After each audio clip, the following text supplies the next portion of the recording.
My Dead Friend Zoe made a splash at South by Southwest Film Festival last year. It's directed by Hausmann-Stokes in his directorial debut. While engaged in a mysterious relationship with her dead best friend from the army, a female Afghanistan veteran comes head-to-head with her Vietnam vet grandfather at the family's ancestral lake house. I haven't quite seen a film like My Dead Friend Zoe. It's extremely unique in that it explores many different aspects of how a soldier might experience PTSD from different generations as well, because we have a soldier who's gone to Afghanistan and we have a soldier that was from Vietnam. One of the best scenes in the movie is when they're on a boat debating how both of these generations deal with PTSD. Ed Harris, who plays the Vietnam vet grandfather, talks about how when he came home from the war, he was hated and spit on. And Sonequa Martin Green, as the Afghanistan veteran granddaughter, admits that when she came home, she was honored immediately. And that's where some of the most interesting elements of this movie coincide. This idea that you've got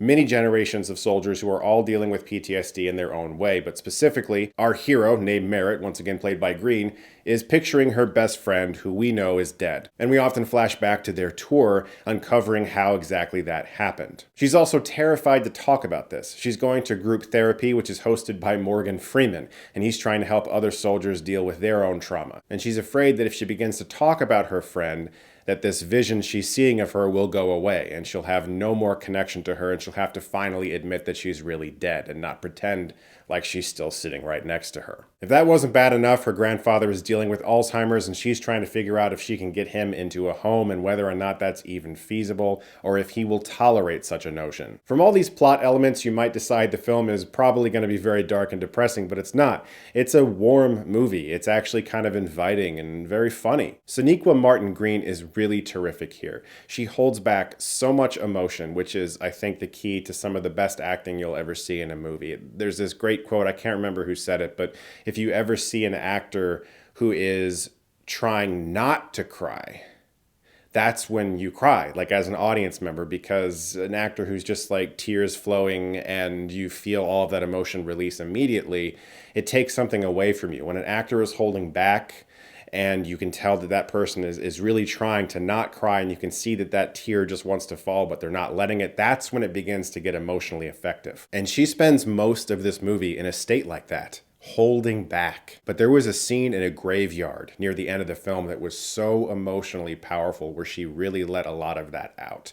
It was an amazing performance. Her scenes with Morgan Freeman are also quite good. Anything that that man ever says is going to sound soothing and like a balm, even when he's admonishing a soldier for not showing up on time and not speaking enough. Utkarsh Ambudkar is also a huge bright spot in the movie. He works at an old folks' home that she's considering enrolling her grandfather in, and through that relationship they have a few dates. And his character's presence is one of the reasons the film's darker elements never threaten to spill over and become overwhelming. I was also very relieved once they get into the how and the why of everything that happened in the past. I won't get into spoilers, of course. The film does not come out till February 28th, but it didn't go in a direction that I expected it to. It avoided some of the cliches that I was expecting to come, and the eventual message behind the film I think is extremely valuable and one that more people should know about and promote and talk about. And I say that, but I also can't because it's a massive spoiler and it will ruin the whole movie for you. And so that might be inherently an issue moving forward, trying to spread the word about this movie's ultimate message, because you got to watch the movie.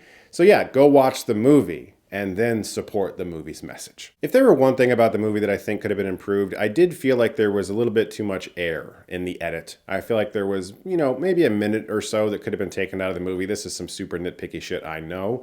But in between scenes, there were just moments where I felt like, yeah, they could have shaved off a few frames there, a few frames there, a few frames there. That's the kind of stuff that I don't think too many people worry themselves with when they see a film. You don't tend to think about like what could have been done in the edit that much while you're watching a movie, unless you've done a lot of editing over the course of your life. And in that way, I unfortunately have. And so I do see a lot of films sometimes and think to myself, what if they had just moved that shot there or that shot there? And it's a stupid thing that I would love to be able to turn off in my brain, but sometimes I just can't. Honestly, this was a very heartfelt movie that is exceptionally well acted, a really good directorial debut, a very personal story. Obviously, the director himself has served, as well as many people who were on camera in the movie, which I think was also very impressive.